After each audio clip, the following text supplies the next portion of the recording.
Philip, can I go? Perfect. Good afternoon, everybody. A warm welcome to all of you to the SAICI National Head Office webinar on the design and construction and maintenance of concrete permeable paving. My name is Madeleine Engelbrecht. I'm a transport engineer and I'm a member of the SAICI Transport Division. As I said, I'm a transport and traffic engineer, so my knowledge of interlocking concrete permeable pavements is probably less than dangerous. But rest assured, we have brought in the international expert on the topic, Mr. Dave Hine, and he's going to share some best practice for the design, construction, and the long-term maintenance of interlocking concrete permeable paving. It's no wonder we had over 1,000 attendees who registered. So this promises to be a really extremely informative webinar, and I'm sure you won't be disappointed. I just want to touch on a few house rules. Everybody's mics are going to be muted because of the high numbers and just the way this webinar is set up. But you're welcome to say hello. I've seen Peter Davies checking in already. You can check in on the chat with all your friends or just say who's who. If you're here, if you want to say hello, you're welcome to do that. If you do have a question that you want Dave to answer, please post that in the Q&A and we will see if we can get to all the questions. We're going to have a question and answer session towards the end of the session today. The event is recorded and you will receive a recording. You will also get a PDF file of the presentation. Dave's agreed to that. It's also CPD accredited. So everybody who is dialed in today only, not those who registered, but those who have actually stayed in today will receive a CPD certificate from SAICI. How the event's going to work is Dave's going to do a 90-minute presentation. We're going to try and break it up with a short interlude after 45 minutes just to make sure everybody's awake. We'll then have a 25 minutes of questions and answers. So that's all going to work. With that, I think I'm ready to introduce our speaker for today, Mr. Dave Hine from Canada. And we were just chatting as we got on now how amazing it is that we can have an international guest speaker at an event like today, and it's really free of charge. And we also have to thank Bosun for keys for doing proper design. Once we do have design, all pavements need maintenance. It doesn't matter if you're building asphalt or concrete or gravel or whatever, they all need some sort of maintenance. Permeable pavements are the same, they do need maintenance. Only thing different is that you have to also maintain the hydrologies.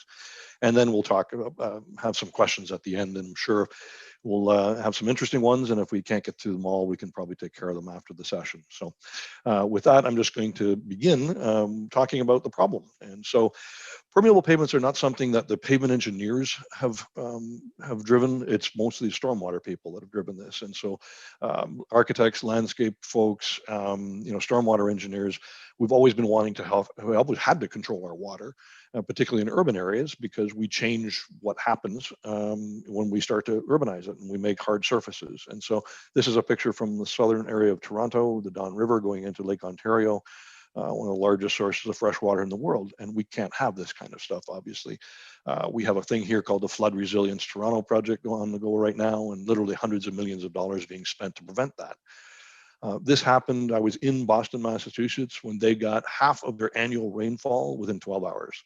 And so moving water will find a place to go. And in this case, you can see what happened to the road infrastructure when the underground pipes became overwhelmed and caused a damage in the road surface.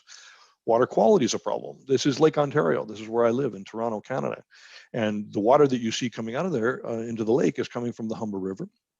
The city spent over $1 billion building underground tunnels along the riverfront, or the lakefront here rather, to be able to control this and then pump it back after the storm into the treatment plant, which is just to the left of that building you see there. And there are beaches here all along the front, and we have CSO, they're called combined sewer overflow sewers here. So you've combined sanitary and storm sewers, and because it's an old city, and so always we would get E. coli contamination and issues for folks afterwards. And so a lot of money was spent trying to control that. We do then have a lot of regulations of this. And in the last 10 or 15 years, the regulations that we have here have gone substantially different. We have to detain water on site. We have to treat water before it gets to the lake, like you see there. Requirements, this location here is actually from southern England, just south of London. I took pictures of there probably 15 years ago.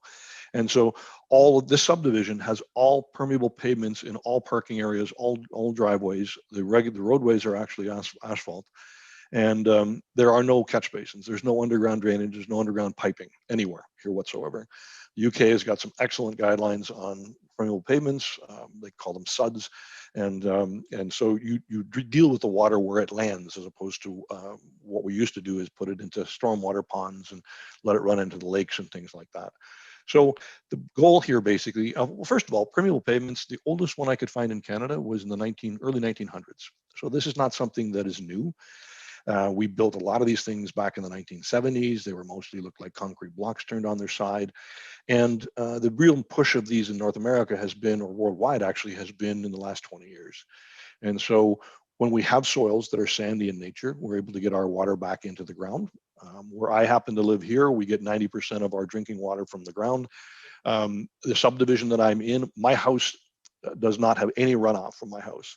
All the water that is in the gutters around the house end up in the ground underneath my house. I have stormwater fees that I have to pay to the local municipality here. My stormwater fees are higher than my water drinking fees. And so we need the water in the ground to be able to get it back afterwards to drink. And so you see a lot of these regulations happening all through North America here and Europe as well, in that stormwater fees are becoming the normal, not the abnormal. And so we're paying a lot of money to treat stormwater. So if we can get it back into the ground, this is a good thing. So we can turn what was part of the problem, which is a hard surface, into an open surface. And we can get it in and reduce peak flows. If we can deal with stormwater upstream and make less water go downstream, we can prevent huge flood events like you have in hurricanes, for example, in Texas. In Houston, Texas a few years ago was incredible. They had a meter of water in the streets. We can also reduce things like erosion, obviously, and typically if you slow water down, the pollutants in the water will fall out of suspension. So it's basically gravity works. So this is a good thing in all cases. The modern versions of permeable pavements, you'll see the words pervious, porous, and permeable, or PICP, permeable interlocking concrete pavements. They're all basically the same kind of idea, but each of the different trade industries calls their product something different. So the standard here is basically pervious concrete, porous asphalt, and permeable interlocking concrete pavements, or brick pavers and grid pavements as well. So different pictures there you see from different locations and places I've done work. Asphalt on the right, permeable pavers in the middle, concrete on the right, or left was the asphalt, and on the right is concrete paving. Components of permeable pavements, they all have typically the same kind of things under the surface. So we have, in this case, a PICP, permeable interlocking concrete pavement. And at the bottom, you'll see the soil subgrade, the natural ground that we build on. You may or may not have geotextiles in the permeable pavement system. I'll talk a little bit about those later. You may also have a drain in the system. In North America, we have lots of sandy soils at the coasts. We have lots of sands along rivers and streams. And where I live here, there's an old glacial lake that used to be bigger than Lake Ontario. So along that lakeshore, we've got wineries. We've got every winery's got permeable pavements in their facility because the water goes directly into the ground. There is no runoff. Most of North America are silty clays, things that have finer grained soils, which are less permeable. And so we want to control the water and we don't want it to flood up over top of it. And so what we do is potentially put in some piping systems I'll talk about a bit later. The layer above that is the reservoir layer. This is the sub-base layer where we put most of our water. I think about things like railway ballast. That's kind of the size of materials. It's 50, 75 millimeter maximum size. And it has a high porosity. So we are able to store about a third of the depth of water in that layer, however thick we make it. We can't really build a pavement on that because it's very coarse. So then we put another layer on with smaller aggregate particles. We lock it into the surface, typically 10 centimeters in thickness. And then if you're building pervious concrete or porous asphalt, you place it directly on that layer. It's like a normal base for a normal pavement. If you're building pavers or bricks or grids, you typically have a bedding layer, a small layer, 5 centimeters in thickness, that you put the bricks or the grids on top of it, because that's a smooth surface, so you can build a smooth pavement structure. All the layers are permeable, not just the surface layer or any of the bedding layer, the base layer, and the sub-base layer are all permeable materials. We have three basic kinds of designs. One of them is full infiltration. This is where you have sandy soils or soils that can accommodate whatever rainfall you do get. And so this means the water goes into the pavement, it goes straight through it, and it goes into the ground below. It may build up in the pavement structure if you have very high storms, but eventually all of the water will drain into the ground, which is easy, very common use for permeable pavements. Where I live, probably 80% of North America is more of a partial infiltration type design. We build the pavement structures, we accommodate the traffic, we accommodate the inflow from hydraulic flow of water, and then we control it. And so we put pipe systems in the sub base or the subgrade usually, and we control the outflow either through a V-notch weir or through a bent up pipe, whatever, so we can control it. So at a very major storm event, we don't want the water getting filling up the pavement and going on top of it. Well, sometimes we actually design for that. So we control the outflow, and we may have outflow going from the pavement structure. So we call that partial infiltration. This is our most common type of pavement structure we build here. No infiltration designs also are very popular. No infiltration designs usually used for one of two reasons. In the UK, you see a lot of these because they have brownfield sites where they have perhaps an industrial area there that they've turned into a subdivision.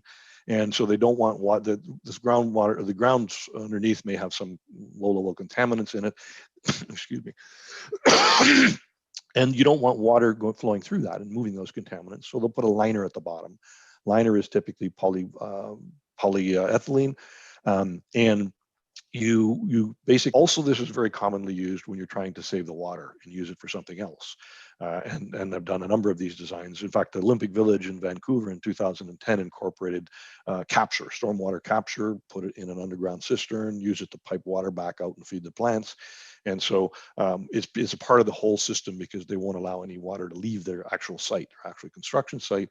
And they also get leadership in energy, environmental design points and things like that for it. So their permeable pavements are used all over the place. Most commonly in parking areas, alleyways, low volume roadways. So you see a couple of examples here. One of the early on things that I was always asking the botanists are, do trees and plants like permeable pavements or hate permeable pavements? And the answer was resoundingly, it's a good thing for the trees. We have less, roots have more places to go. They have more open spaces, so they can grow well. They get a water source. And so typically the tree canopies turn better. We were trying to hope to kind of quantify that benefit at some point in time, but haven't quite got there yet. And so you take also areas where it's very difficult to put underground infrastructure, like the alleyway you see on the top, and where there's no catch basins, there's maybe some utilities below that, but they're relatively shallow, and turn them into a water conveyance. So we put water into it and we control where it goes. Sometimes in this case, it went out to the street and is going into the adjacent storm system on the main street. I'm working on a couple of projects right now in Texas that we're doing exactly this. And so it makes it look nicer. Obviously, it controls the water that's there. We don't have ponding water on the surface, and this is beneficial to everyone. Parking areas, this picture is from Colorado. This is for a brewery. And for the life of me, I keep forgetting the name of the brewery, but they're very green sort of infrastructure folks. And so you have beer trucks with kegs and things driving across this pavement. Excellent location for these types of pavements is Colorado. This happens to be near Denver area. And it helps to melt the snow faster that's there. Heat from the earth typically keeps the snow off the pavement surface. We have roadways. You see this, if you go anywhere you want to see in UK, Europe, New Zealand, you'll find a lot of roadways built with permeable pavements. They have no catch basins. They have no underground piping system. As a road engineer, this is really, really good. I like this because I don't have trenches that don't get compacted properly, and I don't have settlements that occur and things like that. North America was very slow to adopt fully permeable roadway pavements. You see many more of these. You go down the Rhine River in Germany, and every single parking lot is going to be a permeable pavement because water gets right into the ground. A lot of places are like that. But we've been a little slower, but now we see a lot more low volume roadways, residential subdivisions, and smaller retail places using permeable pavement systems. This is a roadway in Alston Way, it's called. This is in California, Berkeley, California, a project I worked on about 10 years ago. We had an existing roadway that we ripped up and we installed a permeable pavement there. So we kept the existing curbs and sidewalks and basically retrofitted this. The soils, this is on the shores of the San Francisco Bay, which has huge requirements for outflow of water and what they can have. And so the city wanted to do this. And so we reconstructed this roadway, and I'll talk a little bit about it a little bit further on. Parking lots, some examples. Left-hand side there is one probably 500 meters from where I'm sitting. The one on the bottom left is from a car dealership about 10 kilometers from where I'm sitting. The one on the top right is a Holy Trinity Church in Oahu in Hawaii that I did about 7 or 8 years ago. And so this was a design build, a permeable pavement system. Lots of different locations here. You'll see I got some asphalt ones on the right, the bottom as well. A lot of paver systems, walkways. This is in the city of Toronto. It's actually a raised walkway, and it's got asphalt parking area, asphalt driving areas and permeable paver parking locations.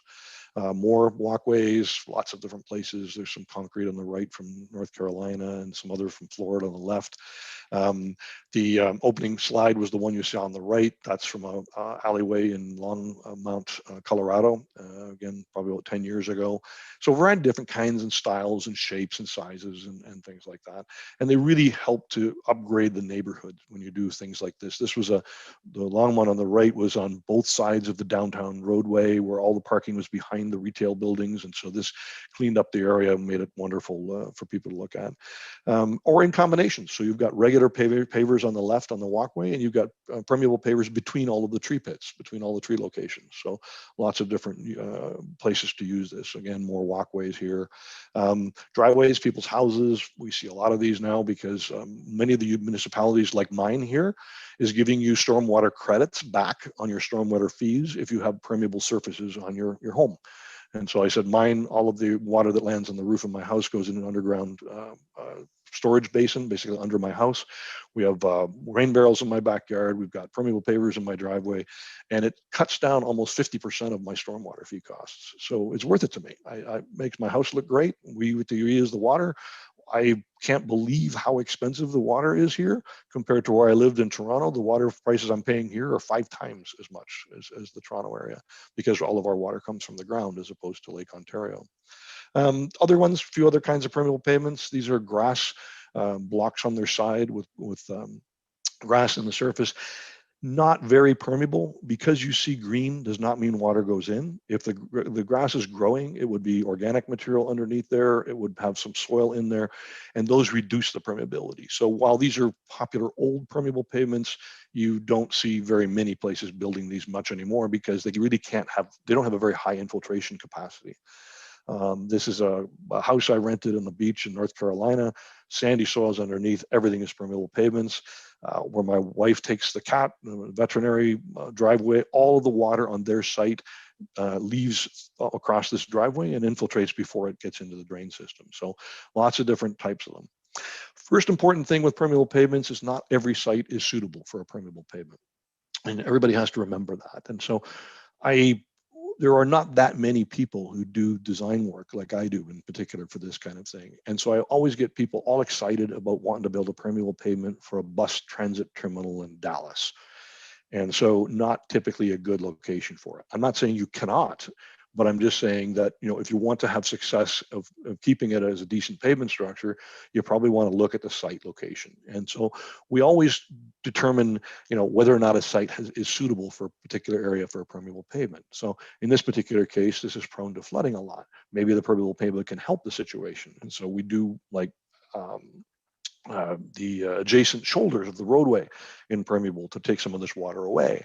One of the first permeable pavements built in Calgary, Alberta. I was involved with the city of Calgary writing their guidelines, and I wouldn't let them build a permeable pavement here if I had a choice because of what they use in the winter to keep a grit on the surface because of their snowfalls that they have, and they don't remove snow; they wait for it to melt basically here.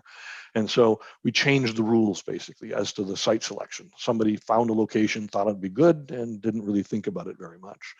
Other areas where you've got a lot of things like organic lease and stuff like that, they may tend to clog the joints between the pavers and can cause issues in the future. So there are many reasons why some sites are better than others. And so ultimately we come up with some guidelines. We want to make sure that it's going to work. This is a parking area at a college campus in Portland, Oregon. Wonderful site.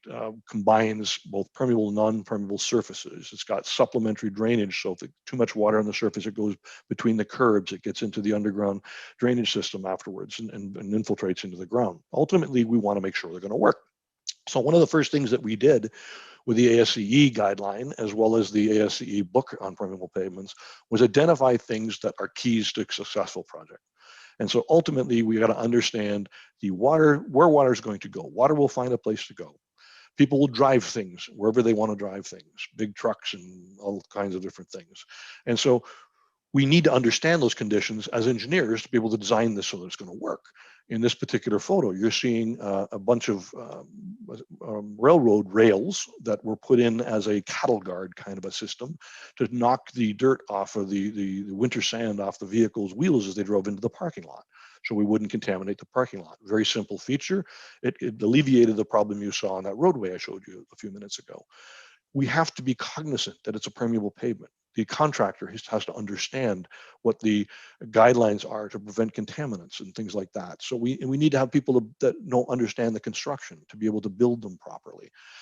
This doesn't matter what kind of permeable pavement is. They're all, need to understand. I need to understand how to do pervious or porous asphalt mix designs. I need to know how to do pervious concrete mix designs. I need to know how to install pavers properly, select the right kind of pavers with the right joints, and all of these things are very important. So we go through all of those details.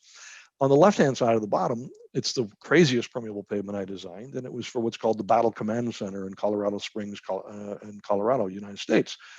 And they wanted, the Pentagon in the US wants all of their facilities to be Leadership in Energy Environmental Design, Silver certified, and all of them designed to the standard, and 25% of them actually certified. And so this was a large area where they actually put tents and things like that. And they asked me to be the designer, working under a geotechnical engineer locally. And their first idea was that we're going to have small military vehicles like a Humvee kind of thing. And I said, yep, no problem, we can design that. And then they became bigger vehicles, the Bradley vehicle, and they had big tires on it. Yep, I can design that. Then they came along and asked me if I could design a permeable pavement to handle an M1A1 Abrams main battle tank. And I thought, okay, but I'm not going to stamp this thing. I said, it's never been done. So they said, what do you want to do? I said, I build a test section. So we built a test section, and we drove a tank across it, and we spun it in circles. And you've never, if you Google YouTube for permeable pavement Abrams tank, you'll find a video of all of the engineers giggling watching this thing driving around on the pavement surface. So I'm a believer that anything can be done. I don't like people telling me I can't do something. And so in this particular case, we picked the appropriate paver, and the marks you see on the pavement are actually rubber from the treads of that vehicle being torn off by the paver. So it's not the pavers being damaged, it's actually the treads of the tank being damaged. Pavers are very, very solid, very high durability, high compressive strength materials. So it was actually causing issues with the tank. We needed to control water. This was from the largest pervious concrete pavement site in North America back about 10 years ago. And they took a parking lot and they turned it a stormwater pond and turned it into a parking lot. There have hurricanes here in North Carolina. So when Hurricane Irene came along, the water underground started moving faster than it should have. That was not very well controlled, and it undermined the pavement. Literally, that catch basin you see there, the chamber is actually in the air above. I could crawl under there if I didn't want to get myself killed. And so we need to control the water, and so we do this through a number of different ways. And I'll touch on some of these things as we move along. We want to keep contaminants off the pavement surface. On the left side, you see the one from Calgary, and the right is another one from California. During construction, we don't want to clog our permeable pavement. This book here you see, Permeable Pavements, is written by the Environmental Water Resources Institute. I was a reviewer for this one. I'm on the current committee to update this. We had a meeting last night, literally, with 30 experts in North America, that we bring our knowledge together and we talk about all kinds of permeable pavements. Excellent guide. It looks like this. I have it in front of me here. And we published this in 2015. 10,000 copies have been purchased through American Society of Civil Engineers. And it's a really good overview and a guideline for all types of permeable pavements. It has checklists in there that I'm referring to as I'm going through my presentation. Not the most technical in terms of design details, but it is a very good overview of that. And so here's where you're going to see some of these as I walk through them. These checklists are in those guides, and we have details about what we want to know. Where are we designing the permeable pavement? What kind of safety factors are we going to include in terms of performance, in terms of water infiltration capacity, in terms of structural capacity for the vehicles that we intend to have on top of our pavement? Where are we going to store the water? Where's it going to go? How do we discharge water? Is it going to go into the ground? Is it going to go into a pipe? Is it going to go into a stormwater pond? Is it going to go into a storm drain? Do we want to slow the water down to improve the quality of the water, to have fine particles basically end up at the bottom of the permeable pavement? Then what do I do about that if I'm trying to infiltrate water? So do I have a way to ensure that I maintain that infiltration capacity ultimately? And then what's the end use? So what kind of traffic am I going to have on it? Am I going to have people driving, dump trucks all over it with dirt and stuff on them? So all of these things are important during our design. Geometrically, I have never designed or seen the same permeable pavement twice. Usually they're built to the context of the site location. We may have geotextiles. You'll find as I go through the presentation, I'm not a big fan. I typically use them in areas where I really have to, but not just generally, because they can become a built-in failure layer for the pavement structure. Underdrain details, subsurface water flow, surface water flow. In my area where I live, we have frost in the ground, so we have issues of frost penetration potentially, maybe frost heaving. Not typically, because nothing in the permeable pavement is frost susceptible, but you may have to consider those things. What are the soils? If the soils are sandy, wonderful, great structural capacity, great infiltration capacity. What if they're clays? What if they're fat clays? We have very nasty fat clays everywhere in the middle of North America, from Texas up to Saskatchewan in Canada. We still have permeable pavements there. I built a permeable pavement north of the Arctic Circle once. They wanted to be green. I asked them why, but sure I can do that.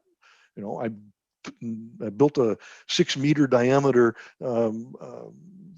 detention basin basically beside it to put the water in. And I said, it'll never fill up. I'll be dead before it fills up, because you don't get rain in the north. It's a northern desert with snow, so you don't really even get much snowfall, but they wanted to have a permeable pavement. Key decision factors, this is from the ASCE standard. We went through all of the questions that people ask and all of the things that may influence what you do during design, for example. So not getting into the details. If you have utilities under the ground, we have ways of dealing with those and protecting those. If we have slow moving vehicles, we have ways of designing and selecting the appropriate paver surface for the permeable pavement system. We have water volume elements here that you see, complex geometric conditions for the surface and what's underneath the permeable pavement system. Ultimately, all of these factors need to be considered, and there's a lot of them here. You'll get a copy of the PDF. You can read them in more detail, but I just wanted to point out that we have identified these things and made decisions based on each of these. About 10 years ago, I got really tired of people asking, is this a good idea for a permeable pavement? Or is this a good location? Is this a good location? And so I did a research project for the US federal government, Federal Highway Administration, which was on use of permeable pavements for highway shoulders. And we came up with a decision matrix. So this is an example of this decision matrix. It's got 3 engineers like spreadsheets, sorry, but that's what we do. And so this is a spreadsheet basically that has considerations. We call them primary, secondary, and other considerations on the left-hand side.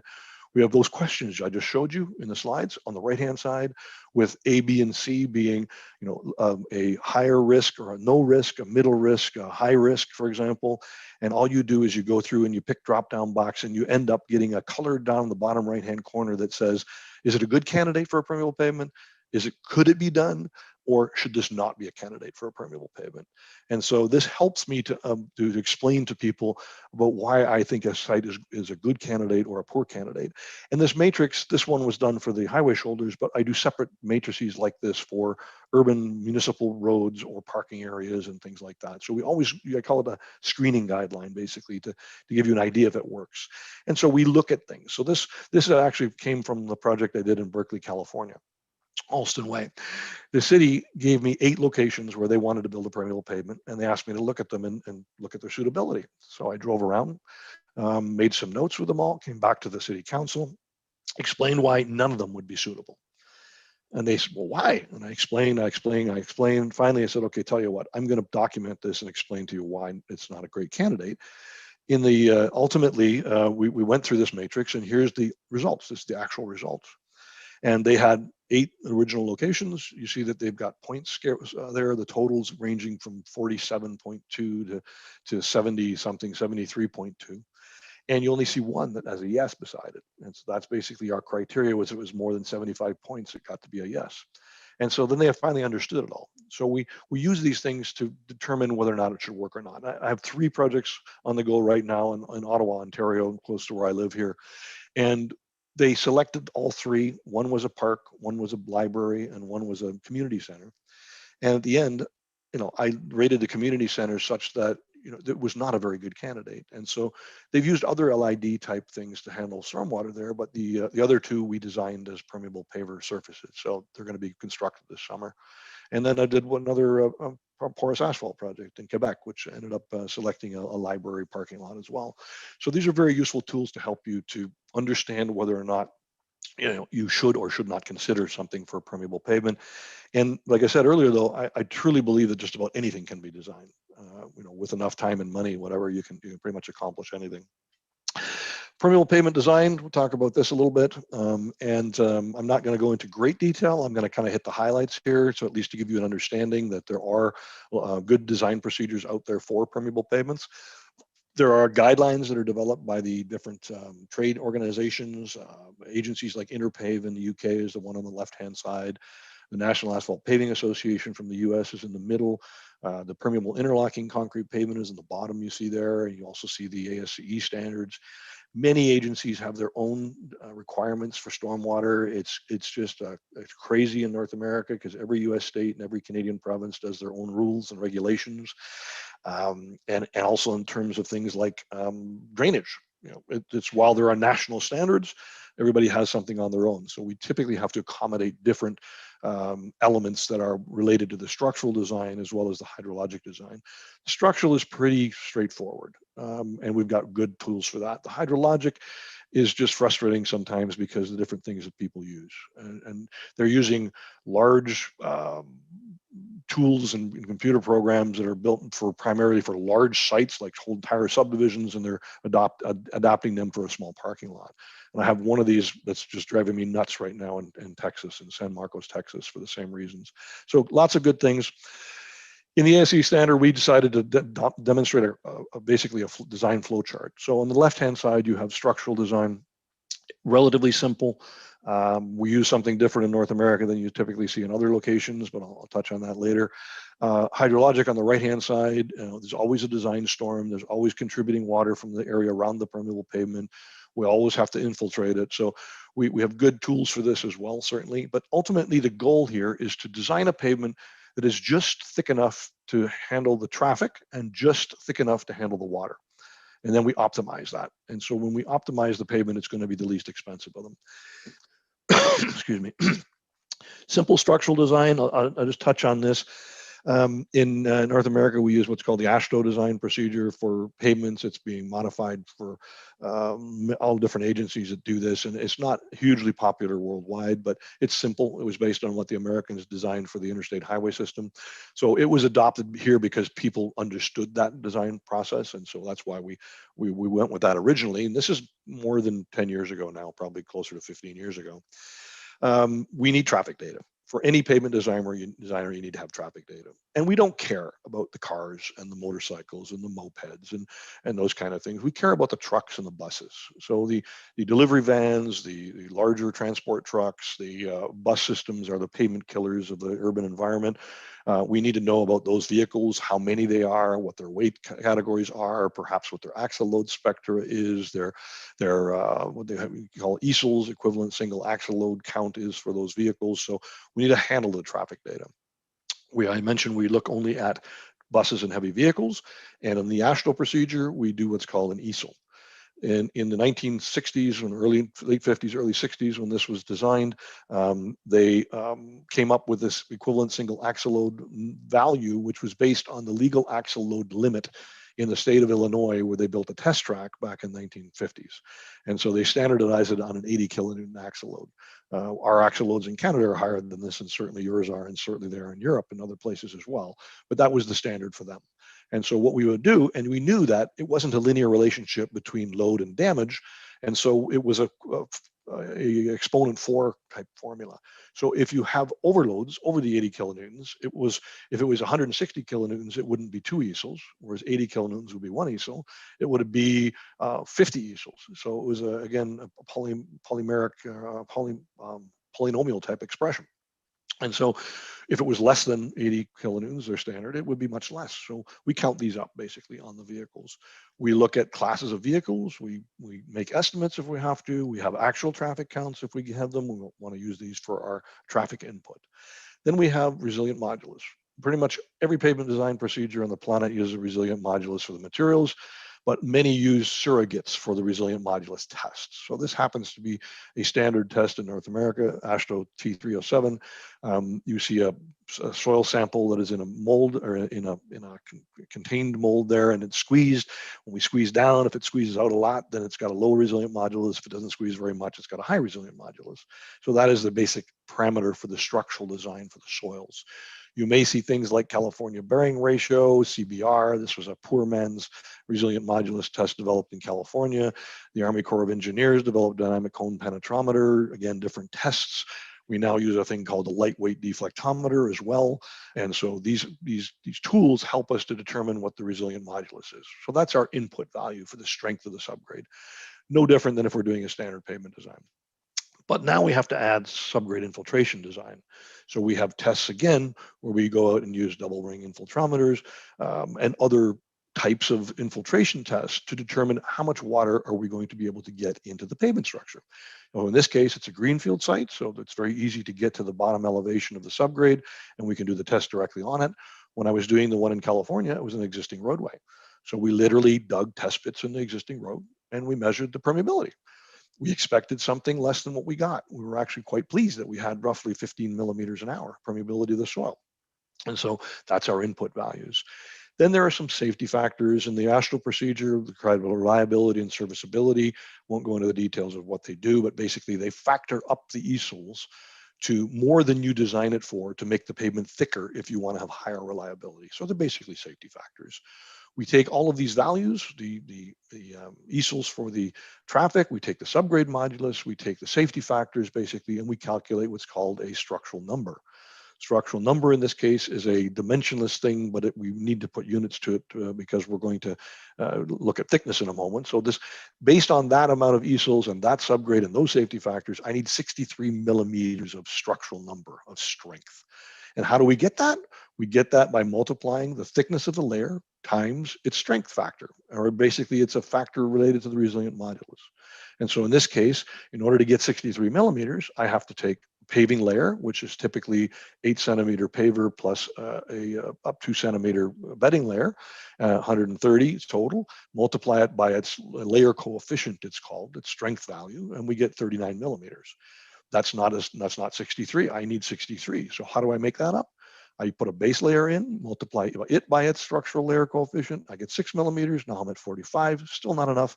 So then I take the remainder and I figure out how thick of a subbase do I need to accommodate the 63 millimeters. In this case, it happens to be 300 millimeters, 30 centimeters.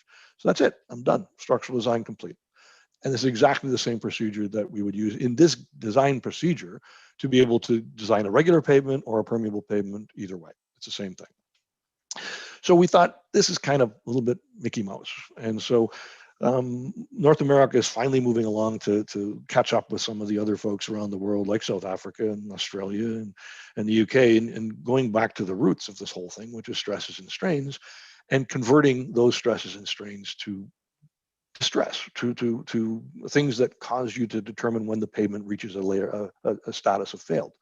And so this is what we did with the ASE standard. So we got together about 20 folks on the hydrology side, 20 folks on the pavement side. I chaired this committee for 5 years. I'm still the chair of the committee, but it took us 5 years to produce this standard. And in the middle of it, we decided, well, finally North America is adopting stress and strain approach for pavement design. And so we said we should be doing this for permeable pavements, and when we don't have this information. So we looked at things like accelerated loading and other ways of doing this, and the industry ponied up some money. And we were able to develop a structural design procedure based on strain for permeable interlocking concrete pavements directly, based on accelerated loading. And so this is the standard. It was published a few years ago, 3 years ago, I guess now. Every 5 years, we have to update this standard. So in 2 years from now, we have to go back and revisit it and update it with things that we know. Pavement engineers, hydrology engineers, both working together basically to come up with this particular standard. 80 pages. It is a technical standard. It is not this is what a permeable pavement looks like. This is more about how do I design it for strength and for hydrology.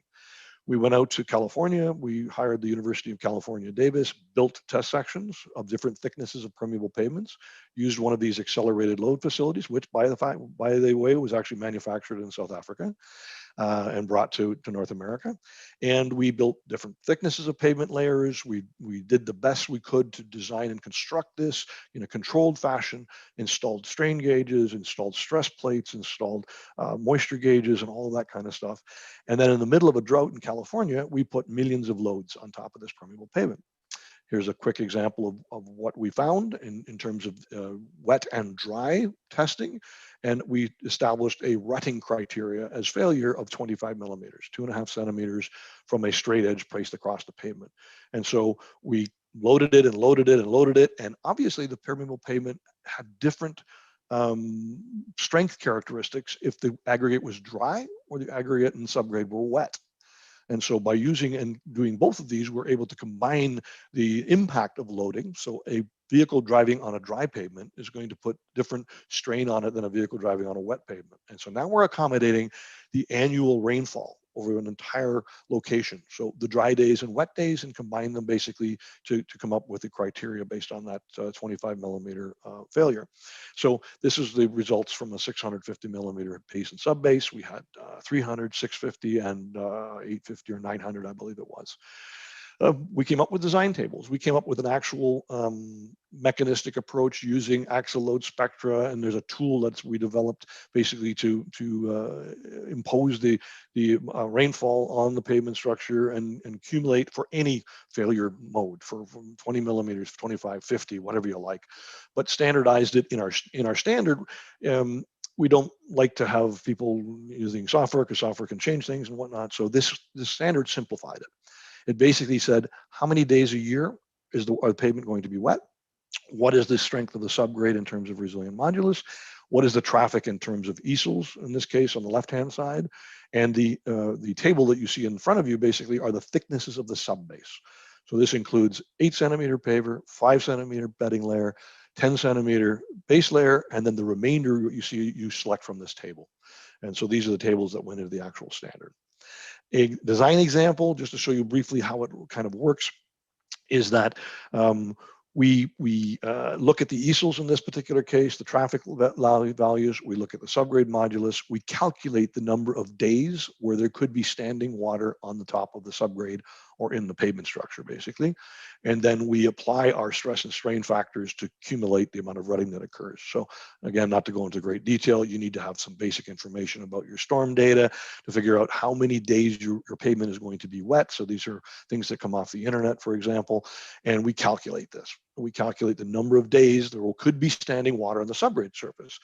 This is not just a function of the rain that lands on the pavement, it's a function of the subgrade and how fast water can be taken away from the pavement.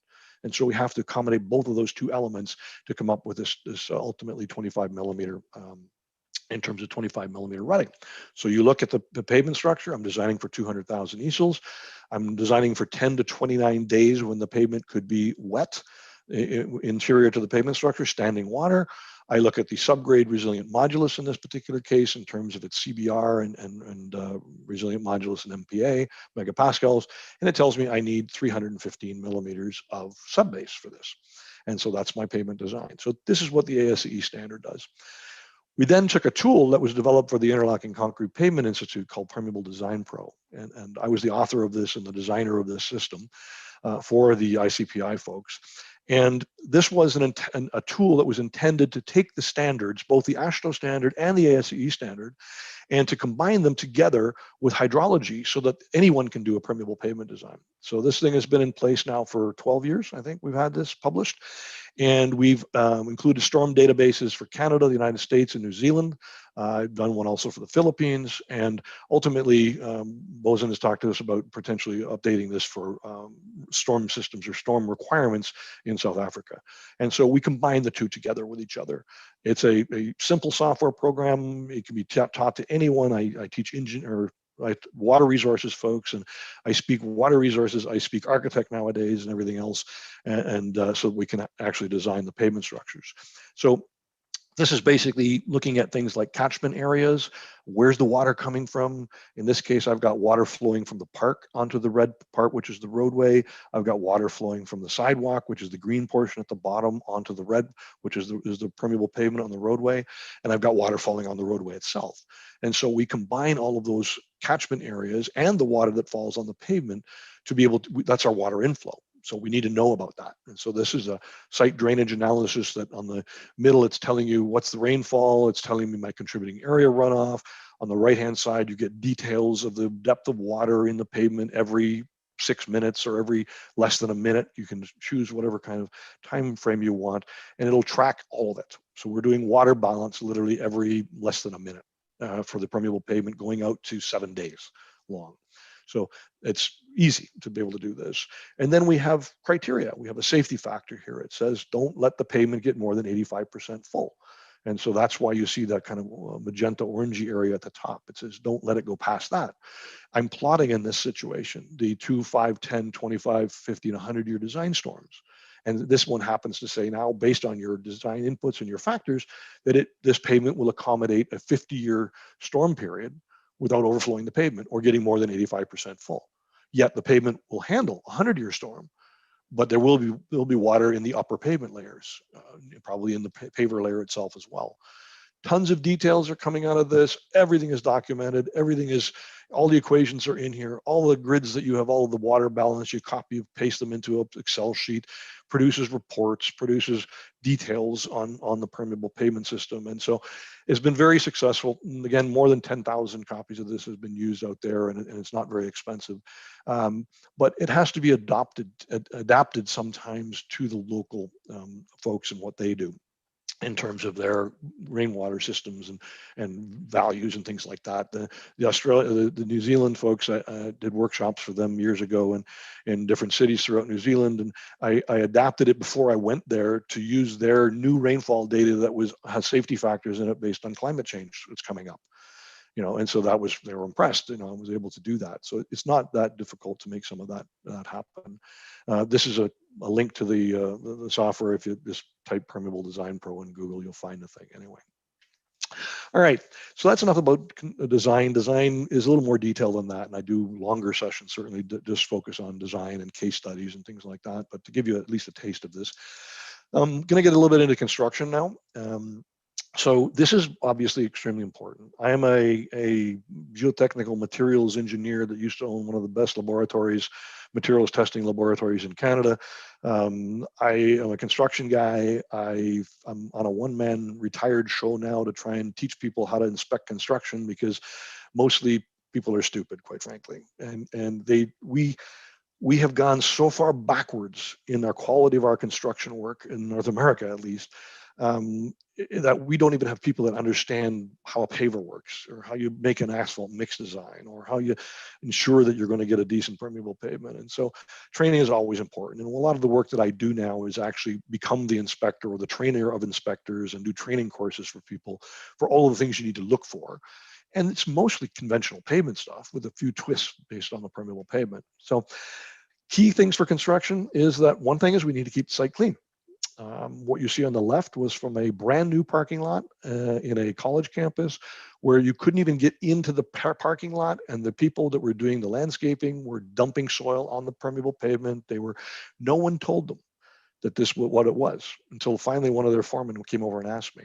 The one on the right is from the Russian River Valley in California. I drove by that, and I stopped the car, drove back. The wife says, "What did you find? Another permeable pavement?" "Yes, I did." And I said, "This one's good." Somebody was doing maintenance, and they actually put soil and stuff down on tarps on top of the permeable pavement. So it's not difficult. It's very simple. It's just people need to understand that it's a little bit different than a conventional permeable pavement. Checklist, this came from the ASCE standard as well again. Things to do, looking at an erosion and sediment control plan, building a mock-up, finished a Quebec permeable porous asphalt pavement in October of last year. And, I made them pave a section, to show the contractor that this was different than their normal paving operation, and paid off in spades. We needed to make sure that they understood how to do this. Methods, what is the contractor doing? Where are they getting materials from? How are they bringing materials in? Again, not different than a conventional pavement, but it needs to be all the details. It's always the details that cause potential problems in the future. It's not the basic stuff. It's the little things that always cause issues to occur. And then people say, "Oh, permeable pavement doesn't work," and that's just not the truth. Contractor certifications. We have certification programs here for people laying permeable interlocking concrete pavement. The ICPI folks have a certification process that's specialized for PICP. The National Asphalt Paving Association has one for asphalt inspectors as well, and people that actually build permeable pavements, and they give you certificates and things like that. And you ask for these to make sure that the person that's on the site is actually one of the ones that was on that certificate and learned how to do this stuff properly. We need to prepare the site. We need to make sure that people understand, the layers that go in, how we put them together.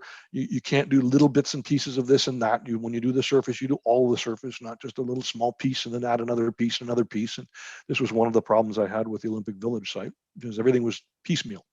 And it's very difficult, even on a regular pavement, to build a pavement that's not using uniform techniques and materials and things like that. Sediment management, in the bottom right-hand corner there, we actually had a wash station built before they would allow them to get to this site. And it was a big Toyota plant facility, big, huge parking lot area. So it certainly warranted something like this. How do we deal with sediment that may wash onto our permeable pavement? We put up barriers to this. We have to do this anyway because of our environmental requirements here now. We put these sausages that have straw in them and stuff like that everywhere. We make sure that the water will flow away from the permeable pavement and not to it, and that can be also a design factor on the pavement section. So it's all about just thinking about the surrounding area. I remember one in Atlanta, Georgia. They built 10 kilometers of subdivision roadways out of permeable pavements to alleviate a low-lying area flood problem. And the permeable pavements were the choice because it was less expensive than finding and digging an underground tank to store water as well. And we built this, and then someone was putting up an apartment building and they were washing their concrete truck out, and the wash water was going around the corner and across the permeable pavers. That's unacceptable. We made the contractor for that job dig up the permeable pavement and replace it. They paid for it. And so, we have to follow the rules basically to ensure that we have the best chances of success. Permeable pavement against buildings. So these are some of the details that we have in our ASCE standard.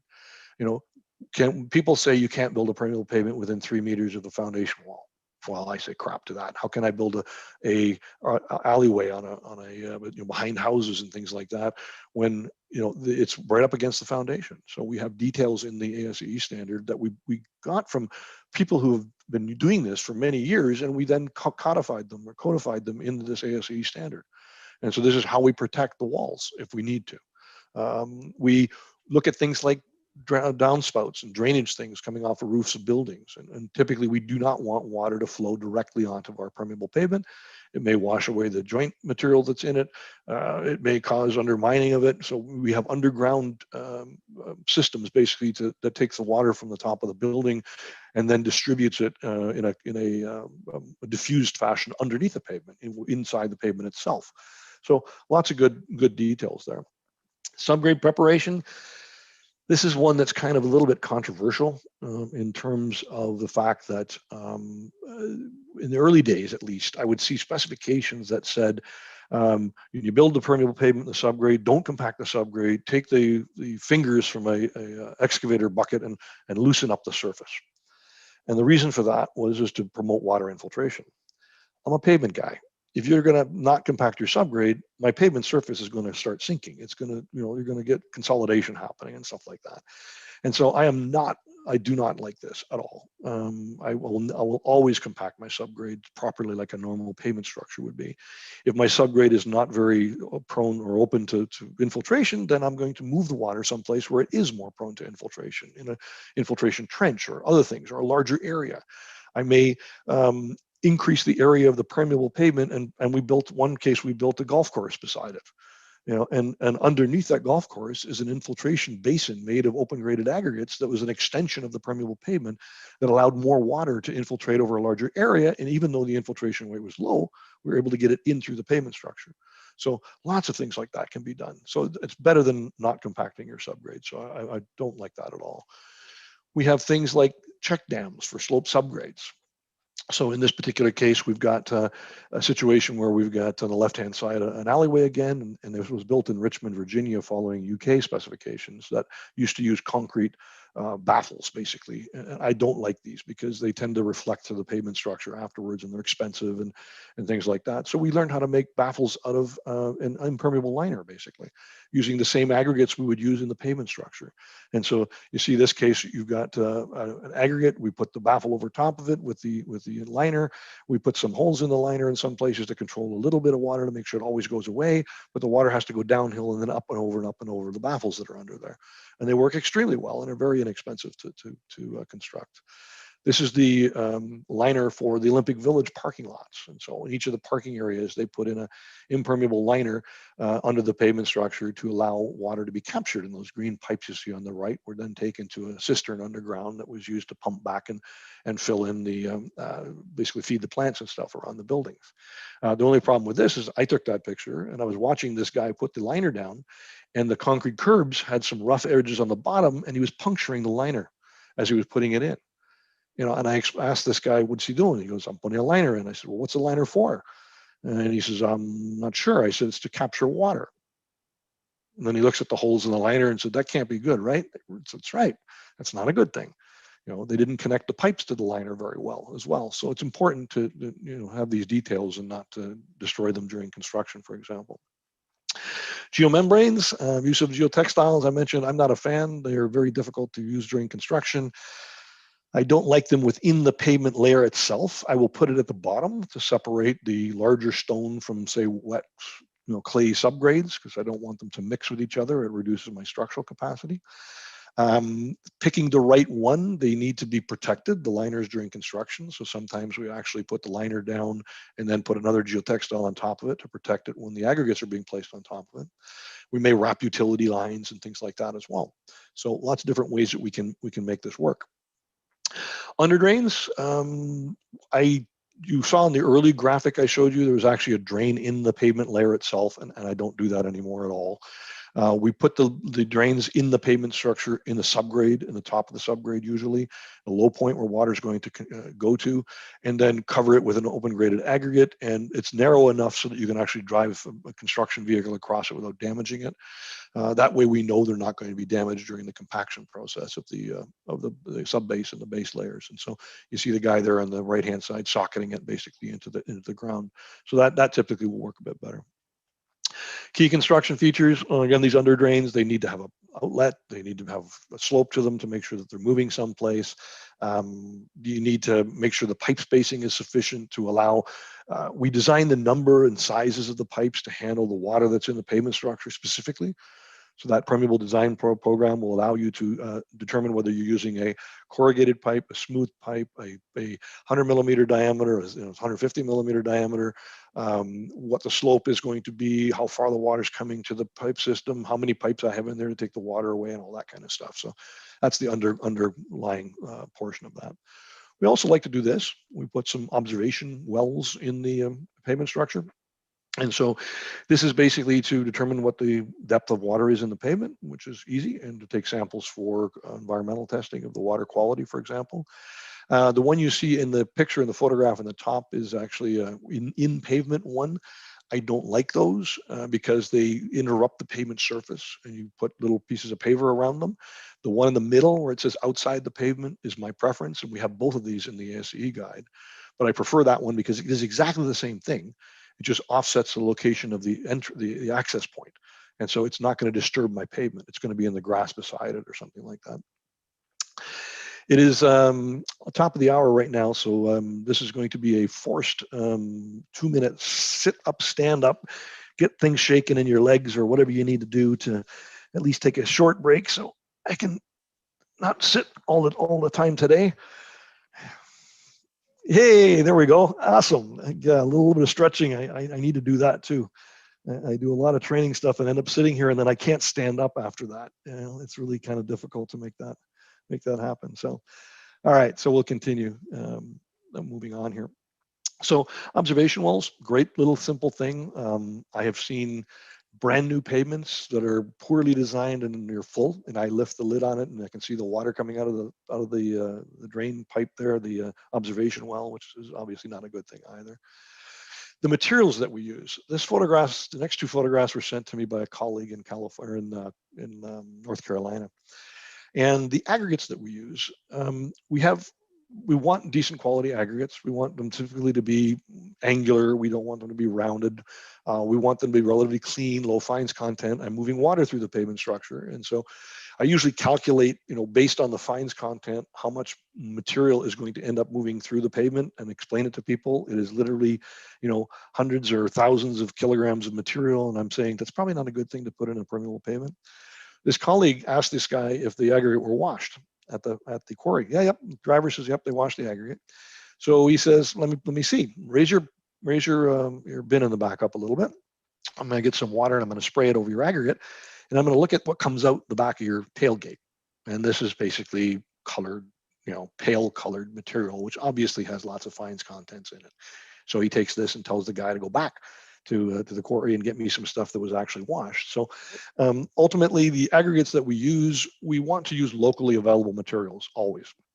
We don't want people to construct something using an aggregate that is, from the ASE. ASE standard has what we call is a US and a Canadian standard for aggregate sizes.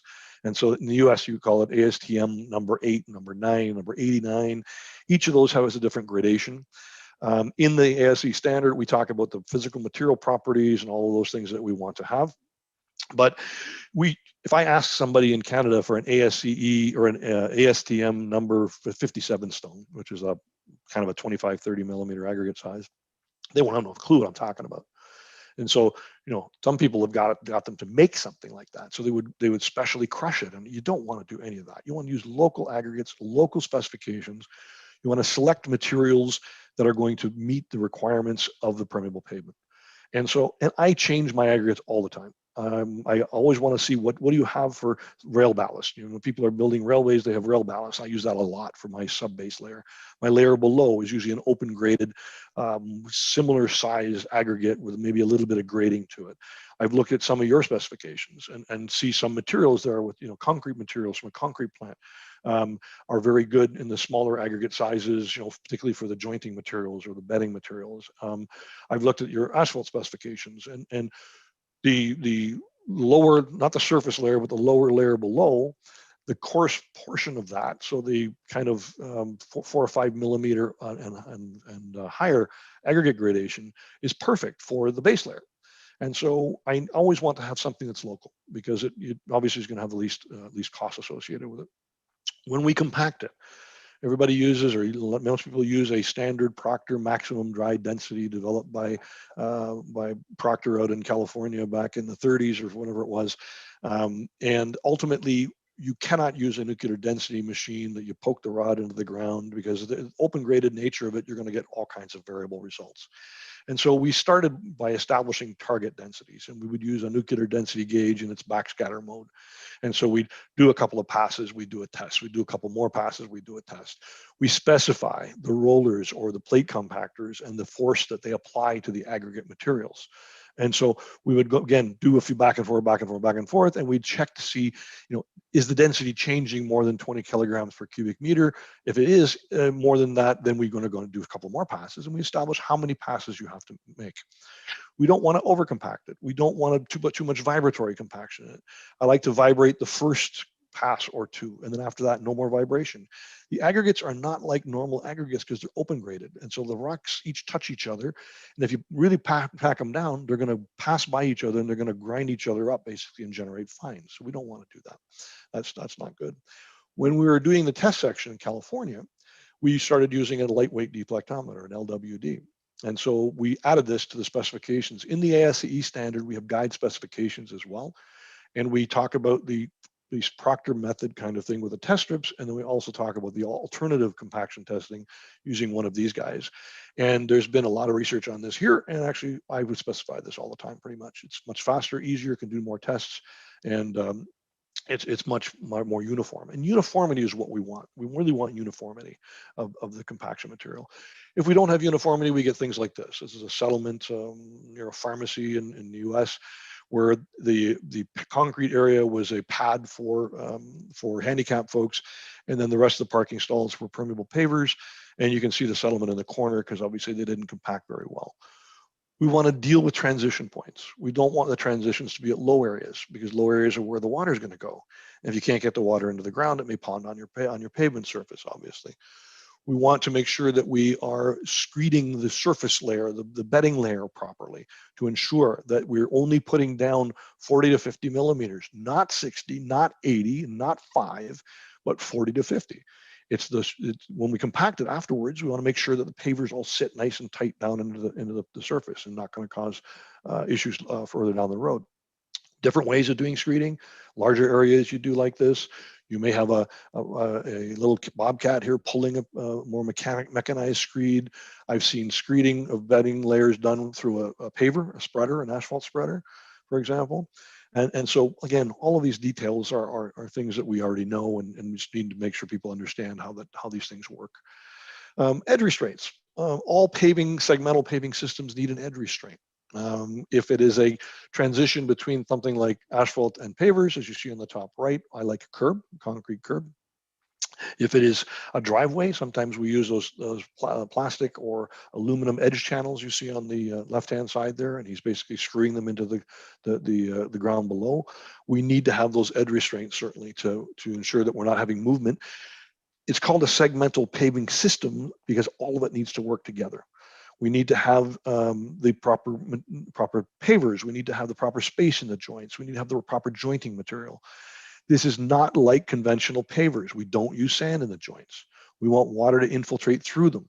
A conventional paver with sand and a 2 or 3 millimeter joint full is a great system that doesn't move vertically when you drive across it. We use it for intermodal terminals and all kinds of major container ports. You go to Rotterdam, they have regular pavers. You go to San Francisco, to Singapore, Montreal, in Canada, they all use pavers because they are hard and durable.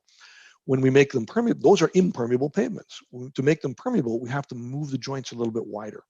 And so when we move the joints wider, we don't put sand in there because I lose the ability, the sand will just kind of roll over each other. And so it'll move back and forth. So we put an aggregate in there, some chip layers, basically, something that's going to be 9.5 millimeter or 6 millimeter, 5 millimeter or minus kind of thing. And we don't want it too wide because then we're not going to have the same problem we have with the conventional with the sand if they're too wide. So we specify it. We've got little spacer bars on the pavers to make sure they all pack together exactly the same way. And so again, just local materials, some of your concrete specs are more than suitable for this kind of thing. Installation of the pavers. Ultimately, we want people to make sure that they're installing them properly. In terms of the lines that we have on them, we always specify a mock-up to make sure the contractor knows what he's doing. Cutting them, this is one of my biggest concerns and always has been for any kind of segmental pavement system. I will not allow you to put a paver on the road surface that is less than 40%, I use 40% of a full-size paving unit. I will not have a sliver like you see in the bottom left-hand side there where it says no. No, I mean, ultimately you need to make sure things are parallel to each other and you have ways of changing the field of pavers at those transitions to make sure that you never have to put a paver in that's more or that's less than 40% of the size of a full one. And I only use that because I want people to be able to use half-size pavers ultimately. So really, really, really important because those are usually the places where I see things fail. Joint aggregates, talked a little bit about them. You see what you see in the hand there. We need them to be hard and durable to provide the shear force resistance from the pavers. and we need them to be open graded to get water in. This is extremely important because in some cases I could have 2 meters of permeable pavement, and I can't get water through the surface into the permeable pavement because maybe the storm intensity is so high in the middle of a 24-hour storm that the infiltration capacity of the surface cannot accommodate water getting in, and it will flow off the permeable pavement, right? And so that happened. A project I'm working on in Texas, in a 100-year storm, I cannot get the water into the pavers fast enough. The permeability initially is, we specify 2.5 meters of water per hour, not per 24 hours, 2.5 meters per hour. We design it for 250 millimeters per hour, because we expect that we're going to get some clogging of the permeable pavement over time. This is what it looks like when you're finished. Railway ballast size aggregate on the bottom. We've got a 10 centimeter thick base layer, which is the yellowy colored aggregates, crushed rock, and then we've got the bedding layer above that and the joint material in the surface there. So many times the joint material and the bedding material will be the same aggregate, exactly the same. But again, lots of details in the standards that talk about this. Supplementary surface drainage. So here's a situation where during a rainstorm, a very high intensity rainstorm, even though my pavers are quite permeable, I may not be able to get all the water in during the highest intensity of that storm. And so I want someplace else for the water to go. It may flow off the surface. In the left-hand side there is a cutout in the curb. This picture actually shows it a little bit better here, where you have a curb cutout, so the water will flow off the pavement surface into the aggregate and then underground into the layer below. This particular one is one from out in the west coast of the U.S. in Oregon, and the entire parking lot you see on the left-hand side of the top all flows to the back corner. The back corner, you see the picture that's on the right-hand side. There's a small ditch that goes across the back of the parking lot. The water goes into that. There's plants that love being in the water and use the water and then evapotranspire it out. And then there's in the back corner, there is a stormwater pond. I've been to this site 5 times in the last 15 years. And I've never seen water in the stormwater pond. So eventually the water, it's a great design. Others here, this one on the bottom right-hand corner, you see a catch basin in the corner. Why have I got a catch basin in a permeable pavement? Well, that's my supplementary surface drainage if the water can't get in. There's so much coming down that I want to move it. I don't want it to be staying on my pavement surface. So I move it out into a stormwater pond or something like that. Tons of different examples of this. This is from a bank building, parking lot, front area where there's a couple of chairs you can sit on, and then there's the rocks you see there. If you follow the rocks around the corner, you'll see a little slot drain, and then so when water overflows, it'll go through that slot drain. We include tons of things like rain gardens. We accommodate all of these kind of things in the surface that may add some additional cleaning to the water, for example, and combined with water flow abatement. Dealing with slopes, we've got ultimately, we want to control the water that's under the ground. I showed you the baffle. So this is basically a notched subgrade to the right of that red line going up the middle of the photograph. The aggregate was put down, the aggregate material, the baffle was then folded over, so the impermeable liner was folded from the right to the left. We then covered the whole thing with aggregate, and there it is under the ground. In this particular case, they included a bidirectional geogrid as well. I said I'm not a particular fan of that. Again, when I need to use one, I will. Contractors hate to work with these things during construction as well. Utility conflicts, here's basically what you do with utilities. So we're able to wrap them some cases. Some utilities are a little bit concerned about them, so we certainly can do that if necessary. Maintenance of permeable pavements, I mentioned already that all pavements need to have maintenance activities with them. And so and this is something that I usually do. I'm doing a training session tomorrow, all morning, actually, for a local city. And they haven't built their pavements yet, but they wanted the maintenance training for their parks and recreational folks and for others to understand, what we need to do with our permeable pavements once we have them built. And so ultimately, we want to make sure that they're structurally sound, they're structurally adequate. And this is like a pavement management inspection like you would do with any other kind of pavement for that matter. And then we also have to deal with surface infiltration. So we want to make sure that water goes into the permeable pavement system. Guidelines, ultimately, we'd want to try and achieve and maintain around 250 millimeters per hour of permeability throughout the life of the pavement. As I mentioned, it starts out at 2,500 millimeters per hour or more. It depends on the pavers, the sizes, the spacing of the joints, and the aggregates in the joints. That's what depends on it. But at the beginning, you just take a bucket of water, throw it on, and it's gone. It goes away immediately. Secondary drainage features, things like subdrains under the pavement, outflows on the surface in a very high intensity storm that may occur, et cetera, et cetera.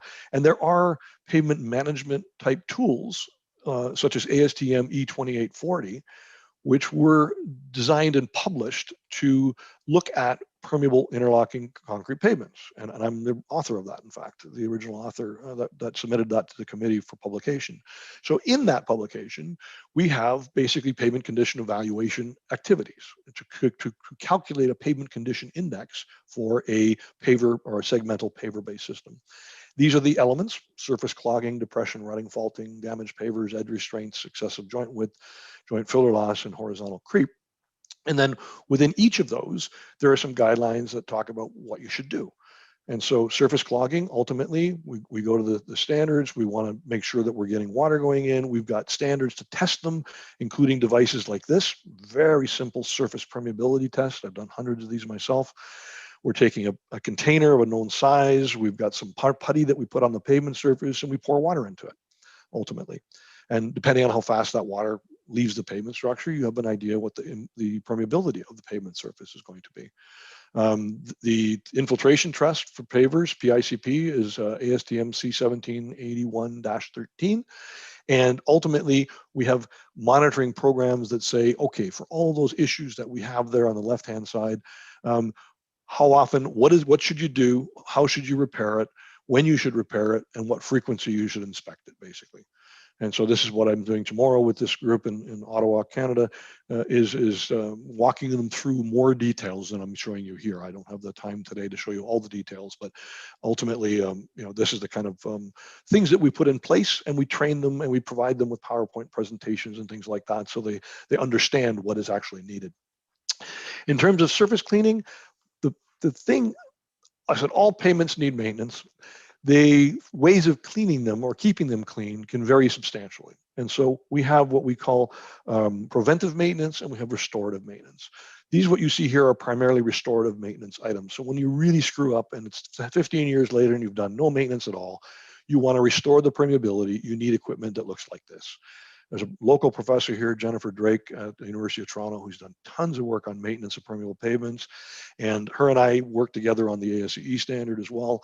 I recruited her to be one of the members of the committee because of her maintenance experience. And we're finding now that, though, if you do some minor things like these things in advance, you don't need to do the restorative maintenance. And so, and in fact, Jennifer and I and a woman down in San Marcos, Texas, last week had a meeting to discuss the use of a small, they call them sharks or Roombas, or I don't know, those little things you use to clean in your house. It's a remote control machine that goes up and down. And we tested it on a driveway about 2 weeks ago, and we're testing it next week on a mock-up of a pavement that's going to go in at the University of Texas at Austin. And so we're going to start some research on using very small sized vacuum type things or sweeper type things. And this can be done manually as well. I mean, if you have, many people don't have access to these types of equipment, obviously, because they're fairly specialized, but smart contractors are getting in the business and providing these services now to municipalities. And so they're making good money on it. Or you can, this is not, I wouldn't call it necessarily a make work project, but I mean, it can be done very simply as long as it's done at a timely fashion. So it needs to be done before we have to have the need for some restorative equipment like these kind of things. These work really well. I can remove the aggregate from the joints completely, clean it, put it back in the joints ultimately. And so if you have to get to this, you don't want to get to this point, but if you have to, there's ways of fixing it at the end of the day. And segmental pavers are easier to fix than asphalt or concrete, because the fact that only about 10% of the surface area of the unit has got space in it for water infiltration, the pavers themselves are not permeable. Whereas for asphalt and concrete, you got a much higher opening surface, maybe 25% surface, and it's harder to get a vacuum in those systems to make them work. Paver repair, just some examples here quickly of how we deal with these individual paving sections and whatnot. Maintenance and rehabilitation, this is just a sequence of slides I'm going to show you of someone actually doing a utility repair on Berkeley, Alston Way in Berkeley, which I showed you the design of earlier. And so we had to access the utility. So we document step 1, step 2, step 3. What do? You bring aggregate into the material. You remove the pavers. You stack them beside the repair area. You fix the base or the bedding layer if you need to add some materials to it. You may remove some. It may be too high, too low, or whatever. Ultimately, screed the base layer flat and then put down some screed bars. And so now we're going to put the bedding layer on top of these pipes that you see. So there's them putting a bit of aggregate on top of the pipes. They're now bringing in the aggregate for screeding for the bedding layer, and he's just literally pulling it across the pipes that are in there.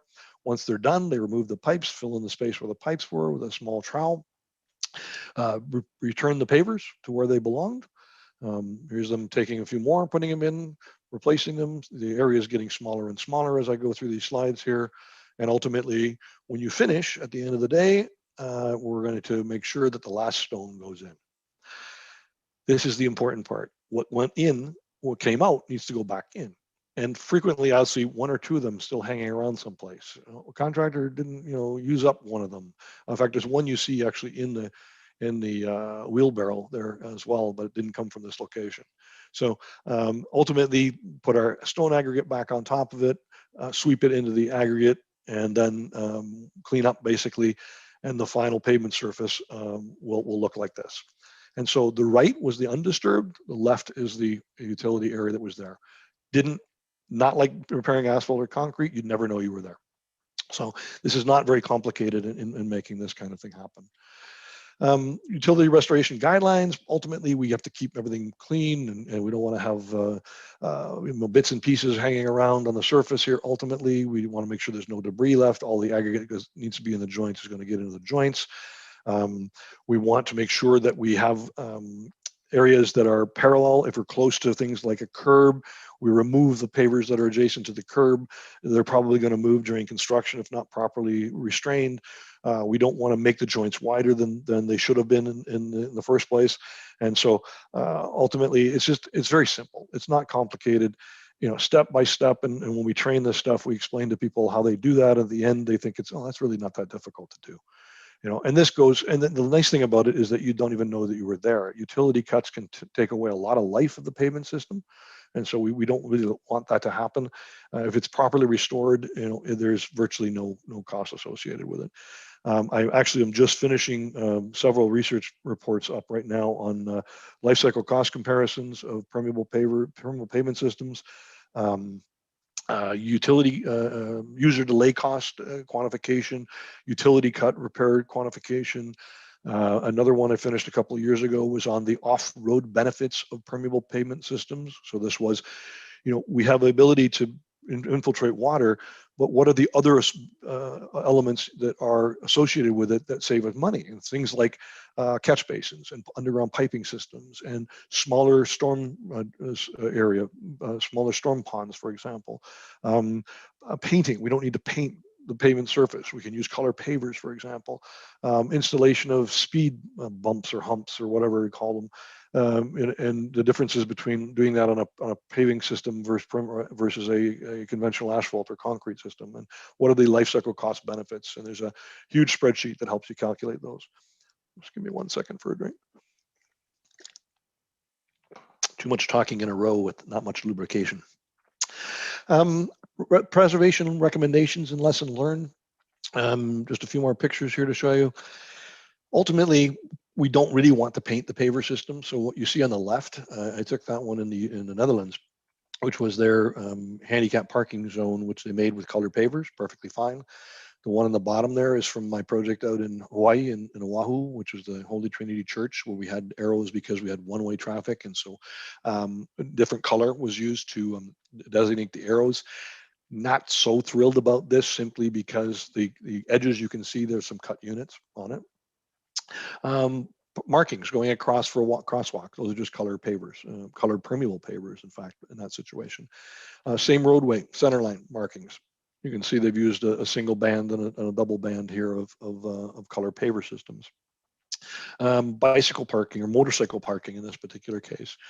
Each of the stalls you can see has been separated by individual pavers here, and so each of those things will show a little bit something different, so that you can designate the areas. And so these are easy to do, very, very simple to do, and you'll never have to paint them again as well, which is fantastic. Ultimately, though, making sure that it's going to last, designing it so that we don't have materials washed off from one pavement type to the other. So in this case, from the dense graded asphalt onto the permeable paver system, you can see some winter sand in this case that is moved into them. In North America, we do have winter sand we use for grits basically on the pavement surfaces. And so it is not very fine, because then it will be like toothpaste, and it's not too coarse to break windshields. So it's actually closer to the gradation that we use for the actual pavers in the joints. And so sometimes this is okay, because we just don't want really fine material in there clogging the joints. In terms of vehicle types and things like that, the vehicle you see on the left was from an alleyway I took in Richmond, Virginia, and it was the garbage vehicle. And fantastically, I could see the pavers moving under the load of this vehicle, but coming right back after the vehicle passed over it. And so the method of handling load is different than a conventional dense graded aggregate pavement, because you don't get the shear, all of the big rocks and little rocks and small rocks all together providing shear capacity. These are all providing it through point-to-point contact. And so it absorbs some of the load and then kind of springs back, which is, based on my observations, is pretty interesting. When you do have heavy vehicles like the tank you see on the right, obviously you need to accommodate it and design the pavement to handle those things. They did end up building 4 of these battle command centers throughout the United States using permeable pavers, which was pretty cool. What else do we have here? Okay, this here is a video of fire truck basically dumping fire hose water on the pavement surface, and I'm not really showing you that just to see the fire hose. Look at the bottom right hand corner of it, and so you'll see bits of the aggregate on the surface of the pavement there. And so that's something that you don't want to have happen. So if you're going to spray wash something to try and clean it, you can do that, but don't dislodge the aggregate necessarily. Or if you do, you need to replace it after the fact ultimately. So I'm just going to skip to the end of that there and then move on. And that's what typically we do when one of these projects is finished. We have these videos, bring the fire department out and we show them how much water they can actually incorporate. But my view here is the bottom right corner, where I say I don't want to have the aggregate washed out of the joints. And that's what's happening under that huge stream of water. Education is important. This is actually a pervious concrete area near a park near Boston Logan Airport in Massachusetts in the US. And those bags contain crushed up tire rubber particles that they spread on the soccer field, on the football field, the pitch. And no one told these people, the maintenance people, about this new pavement, this permeable pavement. Well, under all of that rubber that they dumped is basically a permeable pavement, and obviously not much water is getting into that particular location. So we see that a lot. Power washing can be done, certainly. It's not highly recommended because you're going to dislodge the aggregate in the joints, most likely, depending on the angle you're using on the power washer. But you can actually dislodge the stuff in the joints that have clogged it, and then simply clean off the aggregate and spread and use a broom after it's dried and spread it back into the joints. Certainly, you don't need to replace it necessarily. You just need to make sure that there's enough aggregate in the joints. Things like landscaping materials, masonry, things like this, are wonderful. We usually use something like one of these education signs out there to show people what a permeable pavement is. The one on the left there comes actually from the Permeable Pavement Guide. Here you see that Environmental Resources Institute section. The one on the bottom is the one that we designed for the porous asphalt pavement in the Quebec. And so this one is in French, obviously. And the one in the top right-hand corner is actually from a parking lot at a bar near a river in Oahu, in Hawaii. And that became a very interesting experience for me, because my wife and I, we vacation in Hawaii quite frequently and have been there 30 years, I think 30 of the last 35 years. And while I was there, met some folks and wanted to build permeable pavements. And I gave some presentations in a workshop like this one, and was told basically at the end of the workshop, taken aside by one of the folks there from the Army Corps of Engineers. And he said, "Dave, you're wasting your time." He goes, "There will never be a permeable pavement built in the state of Hawaii. There's no geotechnical engineer in this entire state who will ever sign off on a permeable pavement." There's at least a dozen there now. Several were designed by me. While I was there on vacation, I actually got paid to go there, which was kind of a good thing for me. And in 2019, in the summer, actually, I participated in a half-day workshop hosted by the stormwater folks in Honolulu, as well as several technical papers in their local LID, the low impact design conference that they had there. And now they're building more. And so geotechnical engineers tend to be very conservative when it comes to pavement design. Certainly, they're not pavement designers, but a geotechnical engineer will play at pavements, and a pavement designer will do pavements and play at geotechnical sometimes. So ultimately, at the end of the day, this is successful for maintenance purposes. So this is that church I mentioned in Oahu, and you see a large parking area behind it, and this was in Hawaii, and the Pearl Harbor Memorial has got pervious concrete. All of the military bases have got permeable pavers on them. The botanical gardens have permeable pavers and all kinds of things. They do get a lot of rain there, obviously. And so they don't have a lot of subsurface drainage. And so this was able to capture the drainage, solve the problem, and then ultimately be used as a functional pavement system. And people don't even know really what it is. They just use it like it's a normal pavement structure. All right, so this is my final slide, which talks about durable and sustainable solutions. This is about 2-hour drive north of where I am sitting right now, and it's a national park. And so all of the parking areas in this national park are also permeable pavements, and the material below there is actually rock. So water basically goes in and then it flows laterally out to the lakes that are there. So instead of taking runoff, it's clean when it gets back into the lakes. All right, so I am exactly the time I was hoping to be on, Madeline, and perhaps now we can take some questions if there are some. Yeah, there are loads of questions. Very impressive to have done that perfectly on time. I am really impressed. So many compliments. I do this once in a while. Thanks. Practice makes you perfect. Exactly. I must say there have been lots of compliments for the presentation. There have been lots of questions. I'm going to try and work through some of the questions. I'm sort of almost not sure we're going to get through all of them. Lots of questions in the beginning around costs and how does it compare to conventional paving or to piped stormwater systems or to asphalt.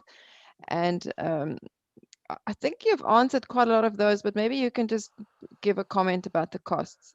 And especially, Sure. And I think also in South Africa where maintenance is actually a bit of a challenge. In terms of initial construction costs, a permeable pavement will be more expensive per square meter than a conventional pavement is, because especially if excavation is required, because the pavement needs to be thicker to accommodate the stormwater that you have. So you will be more expensive. I've seen the typical ones are 20%-ish, 25% more expensive than a conventional pavement. I've seen twice as much because of just unknowns, because the contractors building them, contractors don't take risk, they bid it. And so they will charge a higher rate at the beginning. But once you start seeing multiple contractors doing it, then usually you'll see the prices go down. In terms of maintenance activities, my experience has been is that very few people do any maintenance at all. And we do that here in Canada. I've seen 25-year-old permeable pavements, and I get called and somebody asks me, well, how do we fix this? And I said, well, you don't let it happen in the first place. That would be a good thing. Preventive maintenance, this goes for any pavement type, not just permeable pavement types. So the book here behind me has actual costs for maintenance, and off the top of my head, I just happened to actually end up in the maintenance chapter here. And they give you, unfortunately, most of this is in American units, but let me see here. Types, there's actual tables in here that give you times of doing maintenance, and then somewhere in here I know there's a cost per square meter or per hectare or something like that. But at the top of my head, it's not a lot of money. Here we go. Annual operation and maintenance costs, permeable pavement. In this case, it's per hectare, $2,000 per year is what they say in here. So it depends. If it needs to be a large unit that has vacuum sweeping capabilities, then it's going to cost more money. If you prevent it from happening in the first place by doing just some minor sweeping after big storm events or things like that, it could be part of the normal maintenance operations. We usually get pushback from the maintenance people always, because we don't know how to maintain these, and we have to educate them on how easy it is to do this. And replacing, a square meter of paver is really easy. Pick them up, take them out, put it back. Replacing a square meter of asphalt or concrete, not so much. Much more equipment and things like that are needed. Yeah, for our potholes, it sounds like it makes a lot of sense. Yeah, but it's the same with regular pavements. People just don't understand the value of them, and the requirement for anything asset management related to prevent things from happening. Then the bridge doesn't fall down, and things like that. Yeah. Genoa. There were lots of questions also around compaction and what happens if there's sagging, well, if there's heaving because the subgrade is expansive, or just generally, how do you know that it's properly compacted? How do you test? Is there something else you can add to that? That's Well, in terms of expansion and things like that, we deal with expansive soils in North America a lot as well. And typically the intention is you don't change the moisture content. In Texas, we use a thing called potential vertical rise. So we calculate the expansive soils and what could happen, and then we make sure that the pavement is thick enough that the weight can't be moved, basically. Or we treat the subgrade, stabilize it, or use impermeable liners to prevent the water from even getting to the subgrade materials. In terms of anyway, so unless the ground below is heaving, then you're not going to get any frost heaving. In terms of compaction, I believe that you compact the subgrade exactly like you would normally do. Like I said, I don't want to have my pavement settle. I had a client once in Colorado who didn't compact the subgrade, and there's a catch basin there, and the pavement sank this much. And now the catch basin is higher than the water is, so the water doesn't go in unless it goes over 50 millimeters on the surface. And you don't want that kind of stuff. The aggregates themselves, they don't take much to compact. They more or less consolidate, and they lock into each other. So it's not like compacting a regular graded granular material. You don't need as much compactive effort. You need to shake them around, basically. We've used open graded drainage layers like that for our concrete pavements here forever. And so compaction is not difficult. It just, I don't care if it's, 80 or 90 or 100% compacted. I care that it's all 95, not part 100, part 80. Then you get, you get all kinds of problems with settlements, non-uniform settlements.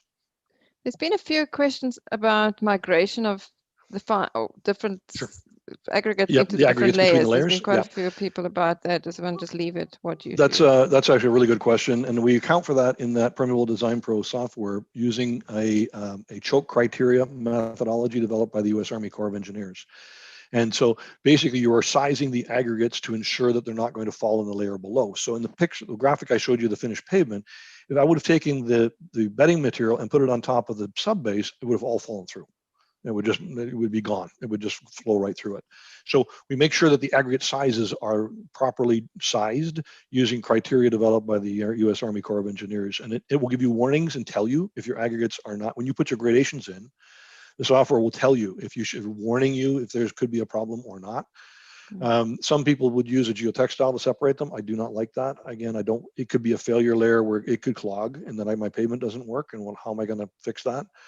At the bottom of the pavement, similar fashion, if you're going to have water infiltrating into soft soils and you have a large stone aggregate there and you have fairly heavy traffic, it could punch into the layer below. So in that case, sometimes I do use a geosynthetic material, mostly a grid, to prevent the aggregates from mixing with each other. It's a great question, though. I mean, ultimately, you have to make sure the gradings are such that they don't fall into each other. And you'll know. But in some cases, actually, a good point would be I know my friends in Colorado, they're really, they use permeable pavements for water cleaning as opposed to water infiltration. So they actually put the stone down as the sub base and then put sand on top and fill it full of sand. You're losing your storage capacity, but you're vastly improving your infiltration, the cleaning of water. This is what a normal water plant would do anyway, that kind of a filter.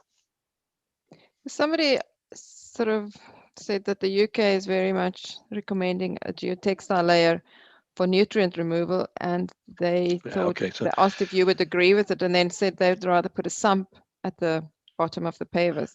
In And then terms of, a go complicated ahead. question about Yeah. nitrification and denitrification, which I Okay. don't even know I understand. Okay. Well, first of all, in terms of the layer, the geotextile layer, it's called Imbatex, and it was developed at Canterbury University, and I visited with them actually about 10 years ago, and do believe that it does have some benefits of doing that. We used it actually at the Olympic Village in Vancouver, and the construction was completely ignored everything we told them.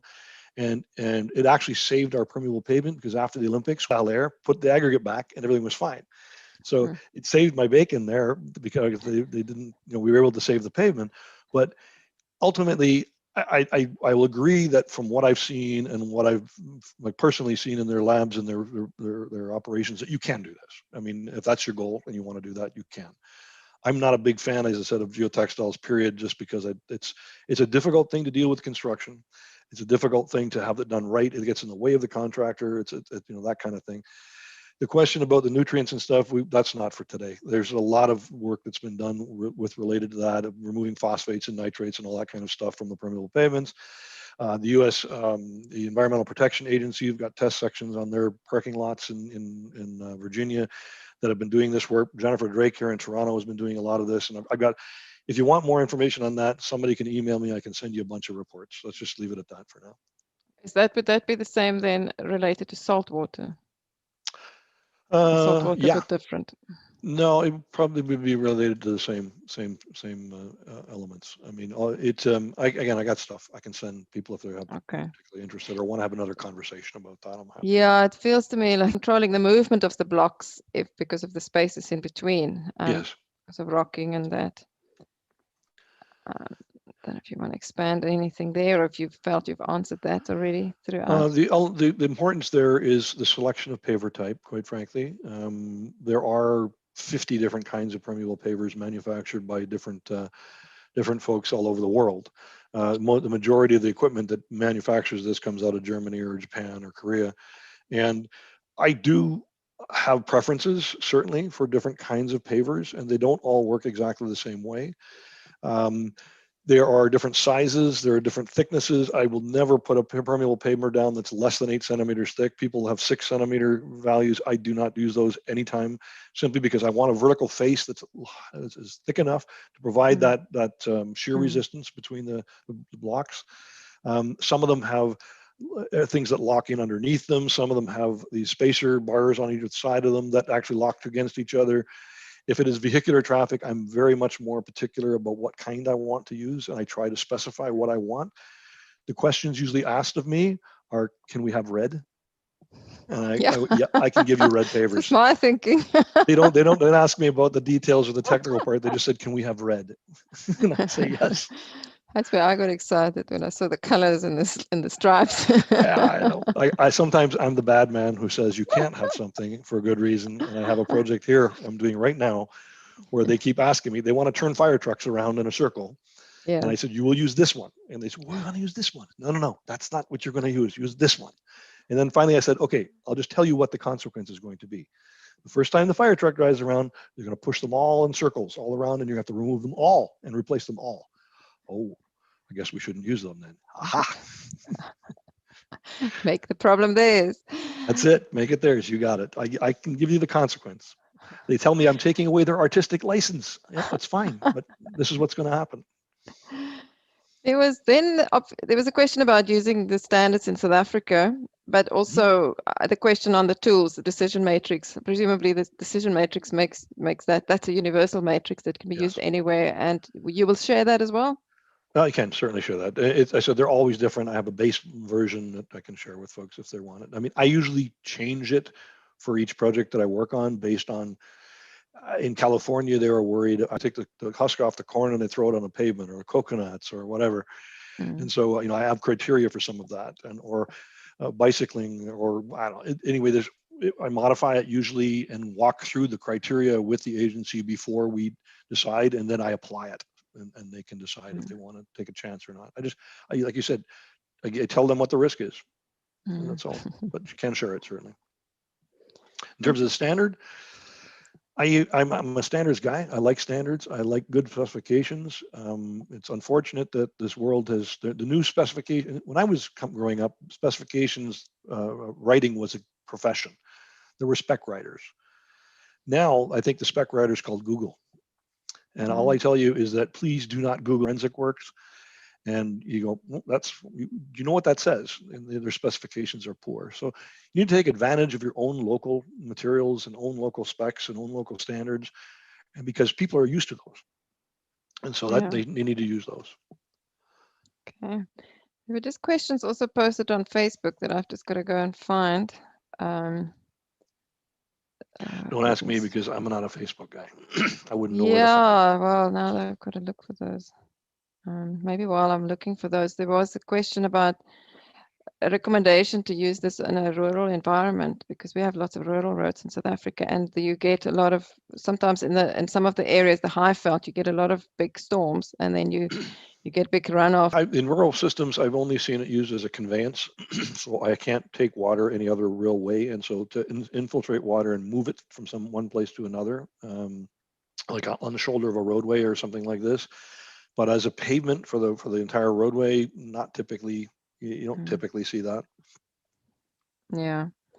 And gradients, because you mentioned 5%. Yeah, good question. Why? Yeah. The question was why? We recommended that from the ASCE standard, ultimately, because if you have pavers, for example, where I said 90% of the surface is hard, and you have a large gradient, and water is coming down very quickly, it will try to get in the joint, can't because there's already water getting in, will jump to the paver, move to the next joint, next joint, next joint. So your infiltration capacity is reduced depending on the gradient. And so the Permeable Design Pro, the software, actually, if you allow surface water runoff, it will calculate a expectation of water available for infiltration that goes down as the gradient goes up. And it's based on a thing called the curve number. I won't go into details, but bottom line is that the more the gradient, the less water has a chance to get into the pavement. And then very steep gradients, you can build permeable pavements, but they're not the same as a conventional pavement where you can have steeper grades because the joints are tighter and the sand is pretty much impermeable. So if you're designing it to put water in, you don't want to have a large gradient. Yeah, somebody was asking, if you have an area damaged, let's say 2 meters by 2 meters, is it wise to just fix that area, or should you go bigger? No, bigger. In the standard, we actually state the whole problem usually. So it's usually, I think I'm not sure, I remember if it was a half or a meter, one of the two, beyond the area that you see. Okay. Then I don't know if this is specific to South Africa, but how common is permeable pavers? It feels that ordinary pavers are still more common. Is it availability, or is it because of here? Or if you have any opinion on that? It's been used in Europe by far more than, in 20 years longer than we have here. We've used these, except permeable pavement's been around for a long time, but the current versions of them, the ones that we built in the 70s and 80s were not really permeable pavements. They were just concrete blocks turned on their side with some soil in them. The ones that are built now, the versions that we have now, are mostly the last 20 years, I'll say, so 2000 onwards. Europe's got way more experience than we have doing that, and you see them everywhere. I mean, literally, you can hardly walk anywhere without finding a permeable pavement. In North America, in terms of conventional pavers, there's still, of course, worldwide conventional pavers are by far more still than permeable systems are. But in North America, I think the last statistics I saw was that permeable constituted the largest growing group of pavers and of segmental pavements, and I want to say it was 50% of the market. It was 50% of the total market, something like that. The growth has been phenomenal. And while we build a lot of asphalt and concrete here as well, the pavers and the bricks, they're using them for, I'm not building an expressway with a permeable pavement. You can't do that. Traffic speed should be less than 50, 60 kilometers per hour. You don't use them on others like that. So the municipal markets are very strong, and particularly new developments, because people love the colors and the shapes and all that kind of stuff. And so I've got I've got an entire presentation I did as a conference for the international conference in Korea a couple of years ago that show you all the amazing things that people do with these. So I think Korea is an interesting example as well, because Seoul has a sidewalk initiative, taking back the city sidewalks. And so they remove everything and all the clutter from the sidewalks, and they use segmental paving for all of their sidewalks. and I've been invited to speak at their conference twice, and I cannot believe the change of the downtown of Seoul, Korea, based on Sure. the pavers that they've used. It's just incredible. It is certainly wonderful to see such much more sustainable solutions are becoming more Oh, common. and it's the only solution from a pavement standpoint that I can test the material before it goes to the road. I don't know what I'm going to get from an asphalt pavement until it comes out of the paver and it's compacted. I don't know. Same thing with concrete. And so I tell people, you know, I can test this. I can make this. It's a controlled environment. I'm not it's hydrating too quickly. And, you know, anyway, it's just, and it can be done manually. I mean, I've seen Colombia, Peru, Bolivia. I was in Bolivia a couple of years ago, and the ladies from the villages are taking cubes of pavers and making a street. This is local labor. My colleagues in Chile and Argentina have shown me these things, and this is wonderful because they take the rural areas and they have massive beautification, and it's a manual job. I mean, it is, you know, in North America, we focus on everything bigger the machinery, the better. But in this situation, you can do this anywhere. I can move the pavers to that location in vehicles and trucks. And in Northern Canada, we've got aircraft parking on an apron that are made of pavers because they haven't got an asphalt plant up there. And they haven't got a concrete plant. They flew them in, you know, block by block, and then made themselves a pavement. That's awesome. I think it's great. Yeah, there's still so many questions. There's something about you. What is the typical cutoff? The ESL, I think we call it E80. Excellent. Yeah, good question. Yeah, that E80. So in the Permeable Design Pro, we have a hard cutoff at 1 million easels. That was, we cut it off, and we won't let you do the design. The Brits have been doing 10 million is their standards, so up to 10 million easels. Our ASE standard currently is still based on 1 million easels as well. So you're not talking about arterial roadways, you know, major roadways. We're talking about lower volume roadways. But I know the Brits are doing 10 million now. And in my research project for the Americans, we came up with alternative pavement structures. So not aggregate structures, but you know, asphalt layer with holes in it, precast concrete elements that had spaces and holes in it to infiltrate water. So I 10 million I could easily do. If somebody asked me to do one, I could do one. That's fine. But it's not, I don't think I would like an architect. Find somebody who's done this before if you want to do something like that, like the tank. Like, yeah, sure, let's try it. There's going to be a final question before we wrap up, and that is this: it's sort of, are the documents going to be? Is the document available in PDF? That's the one question. The other one is, I'm just wondering. There's lots of questions we didn't get to. If there's a way we can respond to it, maybe we can copy in some of them. We can just do it. I don't know. How would you be able to help? There are a lot of questions that can be scanned, and we could just figure out ones that could answer relatively easy. Certainly, questions are the best parts of my funnest time. I love answering questions. The document, as in which document? I don't know. You're talking about the ASE I think it's standard? the one that you contributed to, the big one you showed initially. Oh yeah, both of those are PDF available, but they come through American Society of Civil Engineers. Oh, you have to buy them. You have to buy them. Yeah. Okay. Perfect. Well, at least we know. Yeah, there's something. I'm guessing like I think they're $100 US, something like that. I'm not. Okay. Well, maybe SAICI needs to see if it can be stocked in their bookstore as well, or people can just buy it directly. I suppose nowadays everybody uses electronics. I have the hard